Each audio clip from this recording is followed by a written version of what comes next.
¿Cómo andan, gentes? Espero que anden bien. Es un frío bárbaro hoy, así que vamos a tratar de hablar de corrido, que no se nos trabe la lengua con el frío. Bueno, nada, vamos a empezar una unidad nueva. El tema que tenemos que desarrollar es la civilización egipcia. Una civilización que se desarrolló sobre las márgenes del río Nilo y fue muchísimo, muy importante en la historia de la humanidad, por lo menos de Occidente. Bien, para eso vamos a centrarnos en lo que es el marco geográfico en principio, o sea, dónde se ubicaba esta civilización y qué recursos tenía, cómo se relacionaba con el ambiente.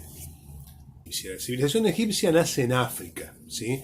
Sobre las márgenes del río Nilo. El río Nilo, si uno contempla un mapa del continente africano, lo vamos a encontrar como un río muy largo que nace aproximadamente en la mitad del continente y desemboca en el mar Mediterráneo.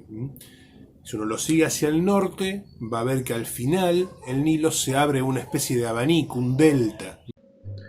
Ahora bien, ese delta es lo que llamamos el Bajo Egipto.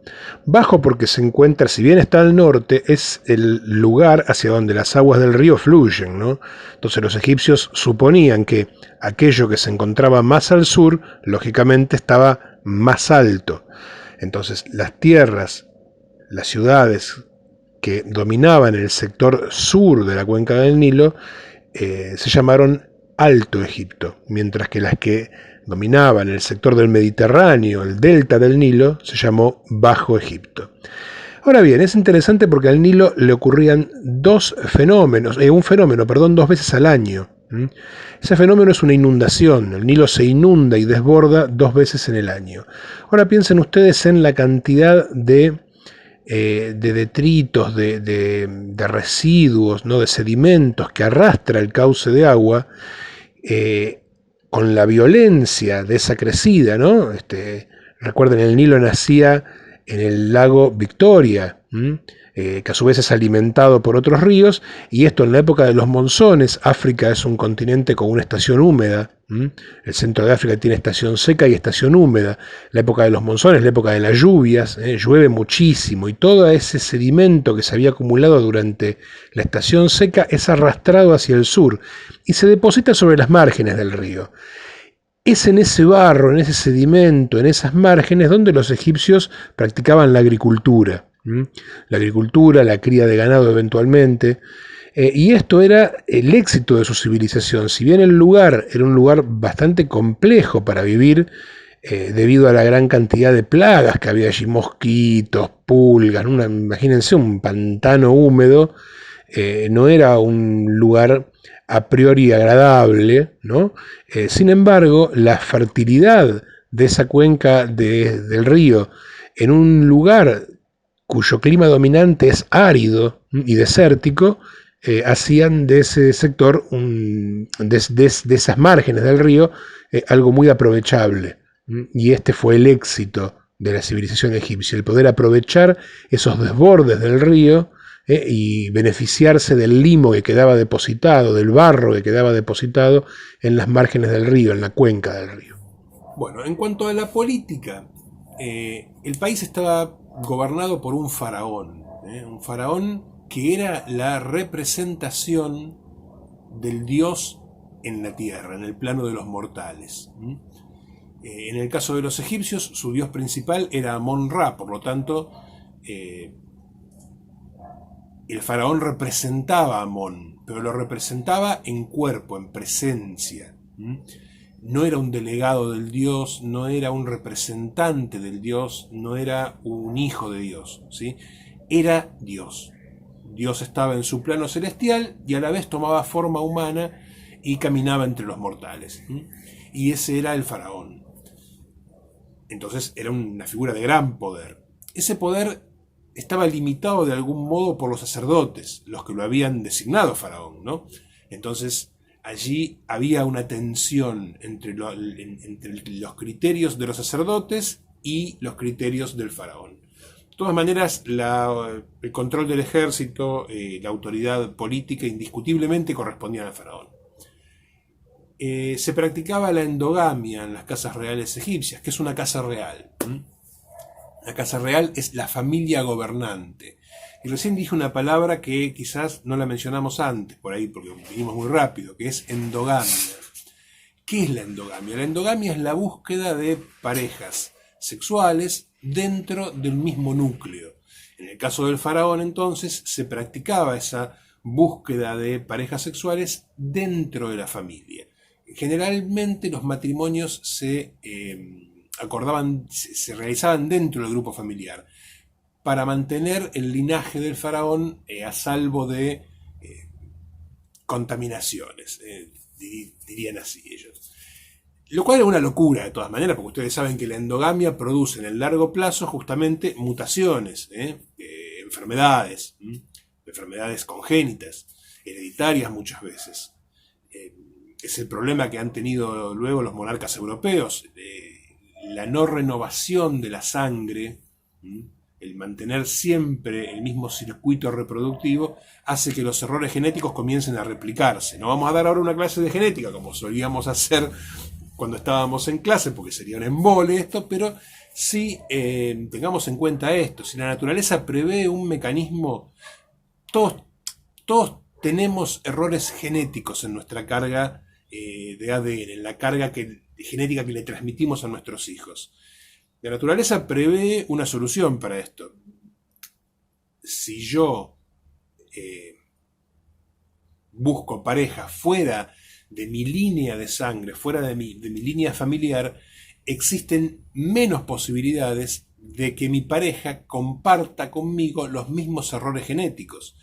¿Por qué? Porque si yo tengo un error genético y mi pareja sexual lo tiene exactamente el mismo error, cuando tengamos un hijo, ese hijo no va a tener de dónde sacar una información distinta. Entonces ese error va a estar en él.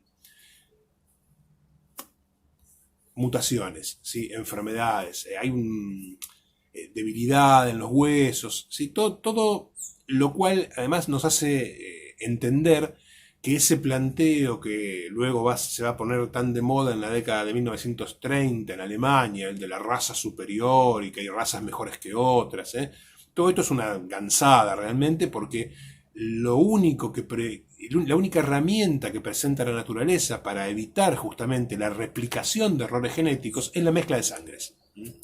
Cuanto más mezclada la sangre, cuanto más mezclados los linajes, menos posibilidades hay de que esos errores genéticos coincidan en el padre y la madre y por lo tanto pasen a los hijos. Bien, pero todo esto venía por lo que era la casa real, la dinastía, bueno, era la familia del faraón, la casa gobernante, el apellido que gobernaba, vamos a llamarlo así, ¿sí? El faraón y su familia y sus descendientes. Ahora bien, estas dinastías no duraban para siempre, a veces por una cuestión de desgaste natural, a veces traumáticamente, se interrumpían. Y ahí asistimos a lo que se llamaba un cambio de dinastía, un cambio de casa real. Bien, eso en cuanto a lo político.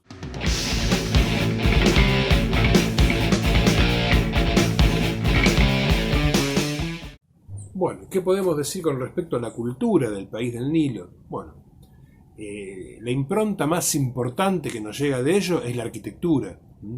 La arquitectura con esos enormes templos funerarios que son las pirámides y los enormes templos religiosos que construían para honrar a sus dioses. Esto realmente nos deja una muestra cabal del poder de esta civilización.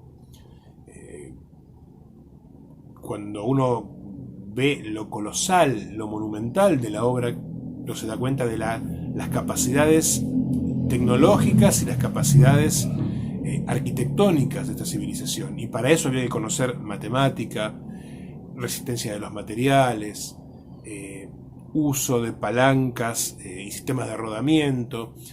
Todo esto se hizo en la antigüedad y se hizo apelando a la mano de obra esclava, porque era el modo de producción dominante en ese momento. Entonces, cuidado con esto, porque en principio cuando nosotros vemos estos grandes templos funerarios, estos grandes monumentos, tendemos a maravillarnos. Y está bien que nos ocurra eso, pero también tenemos que verlo como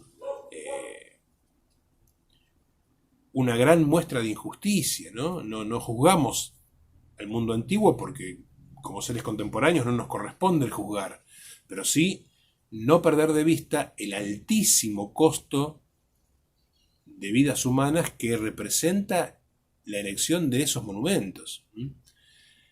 Se tomaban esclavos de todas las áreas circundantes al imperio.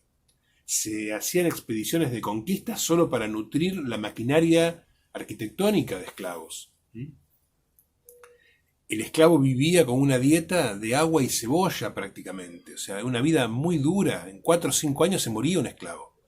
Entonces, todas estas son las cosas que a veces también tenemos que pensar sin juzgar, pero sí conociéndolo.